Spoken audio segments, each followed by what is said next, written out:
Hey guys, this is unexpected, I'm not gonna lie. I'm gonna break a fourth wall rule here. I'm filming this intro now at the end of the day. I've done all my other filming and the new HiLux hybrid, or mild hybrid, is way better than I expected. It actually changes a lot more than I expected as well. On paper, you don't get much, 10% better fuel economy, a little bit of extra power, a little bit of extra torque though. Toyota won't even tell us what it is because they're trying to make this not look like a hybrid, but the reality is that it does get an electric motor, and it is now somehow faster than a GR Sport HiLux, which has the up-tuned diesel engine of this. But because of the electric motor, it's actually relatively fast now. All weird stuff, and we'll cover all of that today. So today I'm going to give you a full comprehensive tour of the new mild hybrid Toyota HiLux. We're going to check out all the exterior changes because as part of this update, it's actually gotten a little facelift. We'll move into the interior and see the new off-road upgrades to this car, which are software related. We're going to delve into the engine bay to tell you all about the new hybrid technology and what that actually means for the HiLux. And then of course we will launch this thing and you will see just how fast this thing is compared to the current 2.8 litre turbo diesel and the up-tuned 2.8 litre turbo diesel you'll find in the GR Sport HiLux. And then of course we will give this thing lots of sauce. See, how does it drive? What is its actual real world fuel economy? And then of course we're going to end on our final thoughts. Is this an RIP Ford Ranger? Because honestly, for some people, it actually might be. I can't believe I'm saying that because it's a HiLux. It's almost 10 years old. Let's get into it. Alrighty, let's start by talking about price because price has gone up. You can only get this 48-volt mild hybrid, which Toyota calls V-Active technology. They're really trying to not use the mild hybrid name, even though there is literally an EV badge on the front of a HiLux. It must be a first. But this one here, the SR that we're reviewing today, it is an optional extra, and so it costs a bit more, but you also get extra kit. So it's $1,605 more, and we'll set you back 56,120 Australian dollars, which is quite significantly more expensive than its Ford Ranger equivalent, the XL. But you do get more standard equipment, like I said. So you get automatic windows for the inside, which is actually kind of nice to have. You also get keyless entry and go, which it should have had in the first place. It adds dual zone climate control and a carpeted interior. So actually you get quite a good amount of value for your buck, especially considering that the Rogue and SR5, which get the 48-volt mild hybrid system as standard, have both gone up by just over $700. So definitely not cheap, and for a car that's almost 10 years old with the spec that it comes with, which really isn't that much. And if you want to read more about what the HiLux now comes with, head to CarSauce.com. We have a full written review of this out now. So what has changed for the facelift of the Toyota HiLux hybrid? Mild hybrid, active V-Active tech, or whatever the hell they call it. Well, first of all, in high trims anyway, they've kind of darkened the headlights, but here in the base, I won't say but you know, the base model, the SR, you get halogen lights, including halogen turning signals. Everything's halogen and really not that bright. The grille has slightly changed. You got a little HiLux badge in there now, and the bumper as well has also been revised. Spot the difference, right? Toyota badge there though, that's also your radar. This thing does have adaptive cruise control, but it cuts off under 28 kilometers an hour or something. It does come with a 5-star ANCAP safety rating though, but it is an older 5-star ANCAP safety rating. So if it was tested today, it probably wouldn't fare as well, especially with its incredibly annoying lane departure warning. You've got some blocked out aero there, but that's just aesthetic. And otherwise, I actually think it's a pretty handsome Ute. As far as Utes goes, it's certainly not overstyled. It looks pretty good. What do you guys think? Let me know in the comment section. Let's check out the side. Alrighty, so coming to the side, you're gonna see these actually pretty large 17-inch wheels, a really good size. It means you can swap on even better tires, but the tires on these Dunlop Grand Treks are all-terrains and they're actually okay. So good to see that Toyota are fitting good tires straight from the factory. That's a win for you there. HiLux 2.8 D4D, of course referring to the engine, but interestingly no mention to its mild hybrid technology. You have, as I said, keyless entry and go. Good to see. No privacy glass, but it is one of the lower models, so I really wouldn't expect it. You've got some plastic side steps and some tie-down hooks for the tub. Otherwise, it's a bloody HiLux. Let's check out the bum. Okay, so how can you tell that this is the facelift from its bum? Well, you actually can't. Almost. I'll show you in a second. So you got halogen rear lights here, including your halogen turn signal, so come on. Guys, one thing you don't know, or you may not know anyway, is that light commercial vehicles are pretty much much the most profitable class of vehicles for any of these manufacturers. So I know they can put in LED bulbs. They just choose not to. Saves a little bit of money. So you can let me know what you guys think down in the comment section about that. HiLux badge there. I really love how Toyota is spelled out. I've always loved that. You've got a blacked out bumper. Ooh, something that the SR also adds are these parking sensors. You get them at the front as well, so that's really good to see. You've also got a reverse camera there. And of course, you have a step-up area here, which is good to see. Though it would be nice if it had the Ranger's side step cut-ins. And of course, down the bottom, you have a real exhaust, and it's frankly one of the better sounding 4-cylinder diesels I've heard. Take a listen to the new hybrid Toyota. Wasn't that a symphony on your ears? Now, how can you tell that this is a new HiLux? Well, it's not until you unlatch these hooks here, which I quite like. It's falling very slowly. You see, they've done a few things. One of the big complaints, and I'm glad they've listened, is that the tailgate was so heavy that it meant like children, for example, or some particularly small adults would really struggle to lift up the tailgate and put it back. So now they've added gas struts across the range, and they've also added dampeners, and so now it's really lightweight, and it just goes in super easy. How good is that? That's really good to see. And then in terms of tub space, well, that's actually one of the biggest reasons you would buy a HiLux, is it is a very good work companion if you are chucking stuff into the back. So it's 1,570 millimeters long, 1,645 millimeters wide, 1,105 millimeters between the wheel arches, and 495 millimeters high as well. So actually very good stats, and it compares really well compared to all of its competitors. So that's a really welcome change. I'm glad to see it. Guys, let's check out the interior. Alrighty, so coming to the interior now of the updated HiLux. What is it like? What is different? Well, the biggest difference is that you now get a new button here. It says multi-terrain select. So when you do have this car in four-wheel drive, you can change between a bunch of new off-road modes, which is really important because it changes the engine logic, the transmission logic, and the stability control logic. So if you're in 4High, you can access deep snow, mud, sand, dirt, and auto. And if you're in low range, you can select rock, mud, sand, and auto. And let me know in the comment section down below if you want to see Jacob and I take this off-road and test out those systems. The HiLux also comes with hill descent control and a locking rear diff for the 4x4 model, so very good to see. Of course, it is a very capable off-roader. You have an approach angle of 29 degrees, a departure angle of 27 degrees, a wading depth of 700 millimeters, and an okay ground clearance of 216 millimeters. You've also got retuned drive mode, so you can press this drive mode button here, switch back, and now you get sport, normal, and eco. Before it was eco, normal, and power. So now you get a sport mode in your HiLux, and we'll see how that affects how it drives soon. They've also deleted one of the cup holders, the Bakkies. I loved my 4 cup holders, but now we get 3. And in the SR, we get this deep storage area for your phone. But in higher grades now, it does come with a wireless charger, which is good to see. Also USB-C charging in higher grades, also for the back too. So that's pretty cool. Storage is still amazing. So you got this dual glove box here with a little aircon vent. You've also got these cup holders in the dash, which I love. You got this storage area here now too, which is cool. And of course, this dual zone climate control, it's the same, but seeing this now in the SR is actually very good. I like to see that. New as well as this auto stop start off button, which I assume a lot of you will be using, but you really don't need to because this is one of the best stop start systems I've come across. You'll see that. So that's all pretty good. Let's get to the bad now, and that is quality. It's just hard, scratchy everywhere. Down to the center armrest.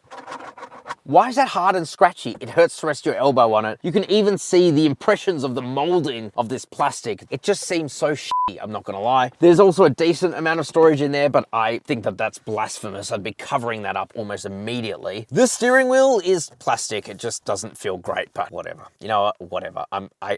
I give up.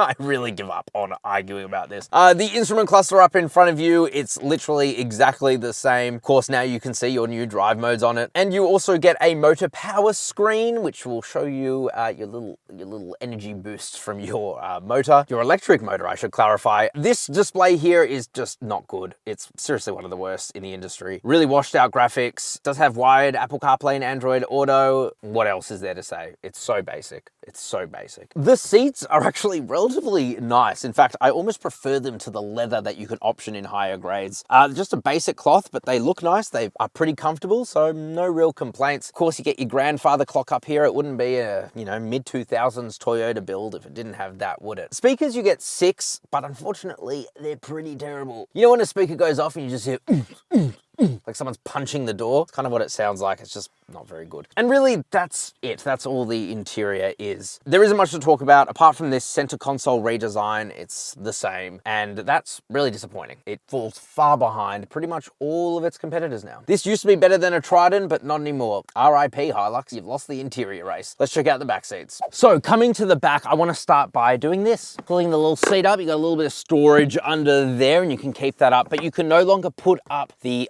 2 other seats because that is where your battery lives. So Toyota don't give you access to that anymore, but getting in is really, really easy. And the thing I love about the HiLux is, in terms of space, it is actually one of the best in class. So 5'11", heaps of legroom, toe room is pretty good. Headroom as well is pretty good too. You got nice big windows there. These cloth seats, they feel pretty good as well. Pull that down. You got a softish center armrest with a couple of cup holders. You've also got these carry hooks here, which is nice, and some map pockets. Unfortunately, there are no air vents, no way to charge devices here in the back, at least of this base model. And that is a shame because on a hot day, it'll get hot back here. But otherwise, in terms of overall space, it's a very good package. All right, now it's time to talk about the engine. But before we do, I need to tell you about us, carsauce.com/buy. We've partnered with Motorscout, who are Australia's #1 car buying service. We have over 2,000 dealers who we literally make fight each other to get you the best price on your next car. We do that because we charge them a fixed fee, and so we will always be on your side. So if you want us on your side when you're buying your next car for no obligations and completely free, you'd be nuts not to, head to carsauce.com/buy. Let's talk about the new hybrid technology. Alrighty, let's talk about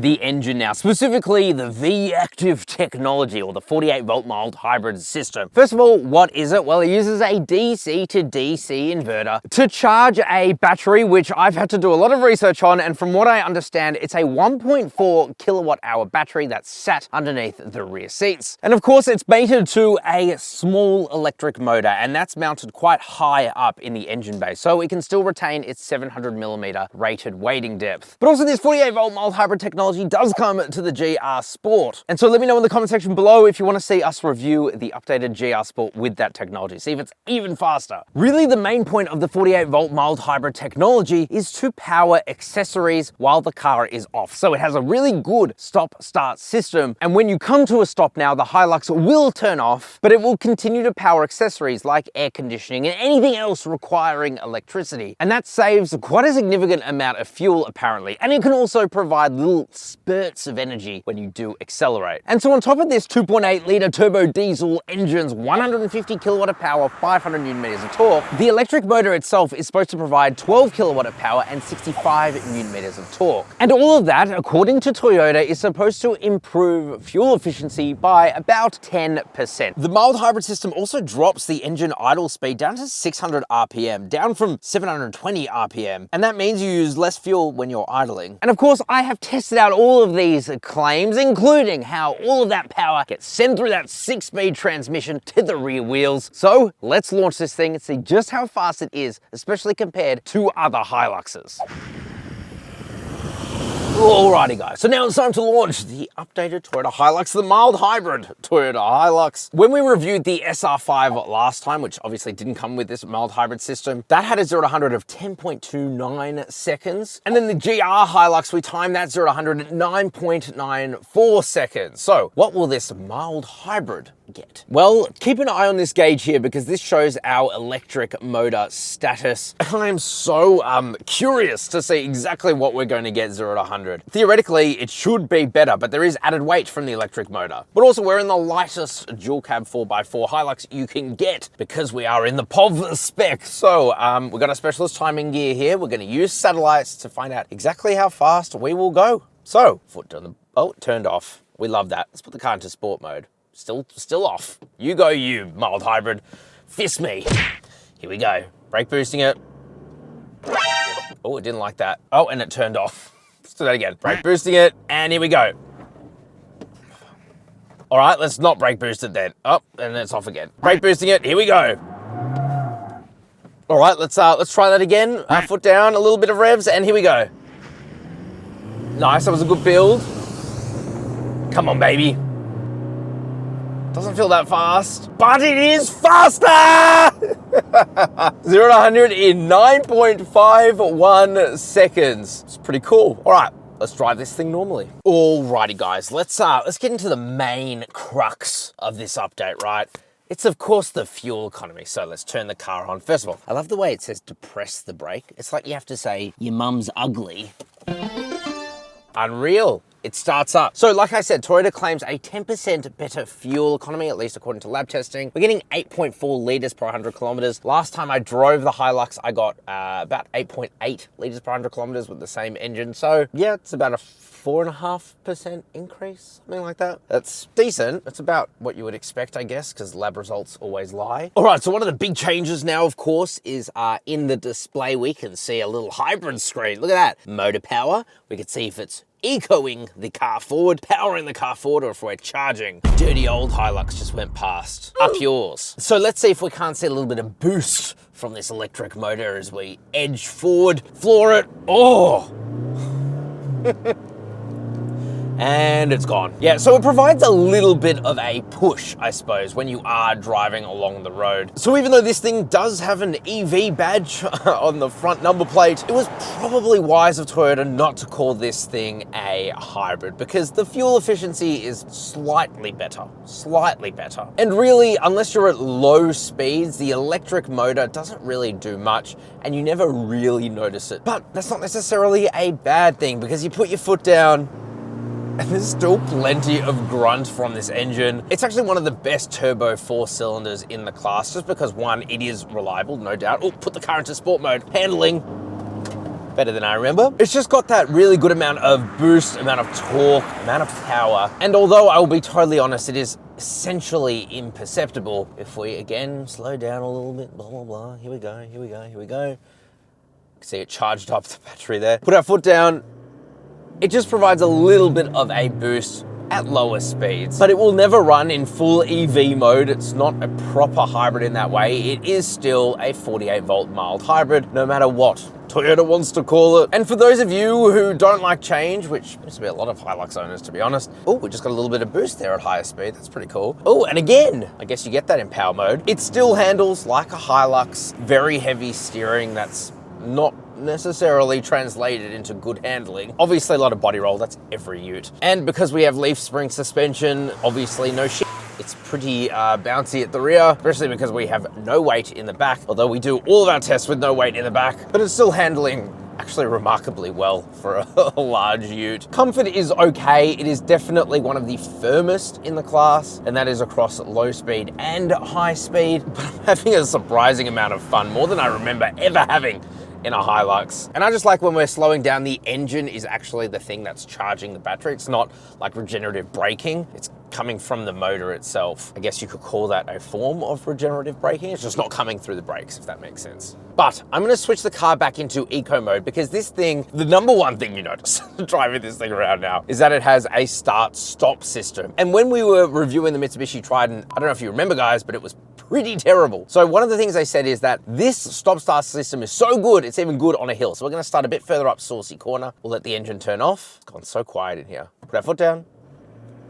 It is almost imperceptible. It is really good. Oh, sport mode. Let's go around Saucy Corner now. Come on, baby. Yeah, look.